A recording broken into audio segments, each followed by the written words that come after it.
దేశంలో corona virus మరోసారి విజృంభిస్తోంది. కొత్త వేరియంట్ JN.1 వేరియంట్ వేగంగా వ్యాప్తి చెందుతుండటంతో ఆందోళనకు గురవుతున్నారు పబ్లిక్. కరోనా పరిస్థితులపై ఎప్పటికప్పుడు రివ్యూలు చేస్తున్నాయి రాష్ట్ర ప్రభుత్వాలు. అనవసరంగా భయాందోళన చెందాల్సిన అవసరం లేదంటున్నారు వైద్య నిపుణులు.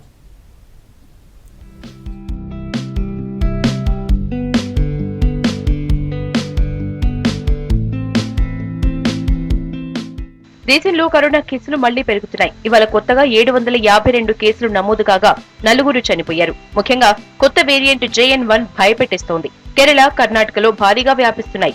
ఇప్పటికే అన్ని రాష్ట్రాలు కరోనా పరిస్థితులపై రివ్యూ చేస్తున్నాయి. మళ్లీ టెస్టులు విస్తృతం చేయాలని భావిస్తున్నాయి. ఏ పరిస్థితినైనా ఎదుర్కొనేందుకు ఆసుపత్రుల్ని సిద్ధం చేయాలని అధికారులకు ఆదేశించాయి రాష్ట్ర ప్రభుత్వాలు.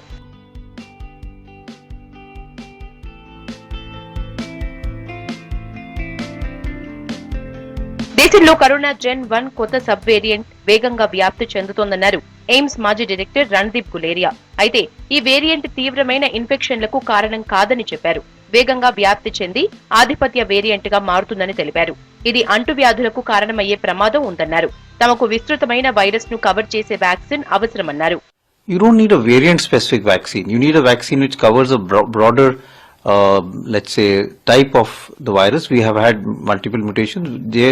JN.1 is a sublineage of Omicron. So a vaccine which is made against Omicron will be effective against this variant also.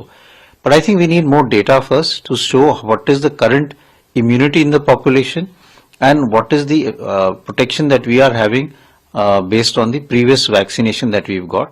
JN.1 కొత్త సబ్ వేరియంట్ బారిన పడిన వారిలో చాలా తక్కువ మంది హాస్పిటల్లో చేరుతున్నారన్నారు ఎయిమ్స్ మాజీ డైరెక్టర్ రణదీప్ గులేరియా. వైరస్ కి సంబంధించిన పూర్తి డాటా వచ్చాకే మునుపటి వ్యాక్సిన్లు ఎలా పనిచేస్తున్నాయో చెప్పగలమన్నారు. దీనిపై నిరంతరం పరిశోధన చేస్తూ ఉండాలని చెప్పారు గులేరియా.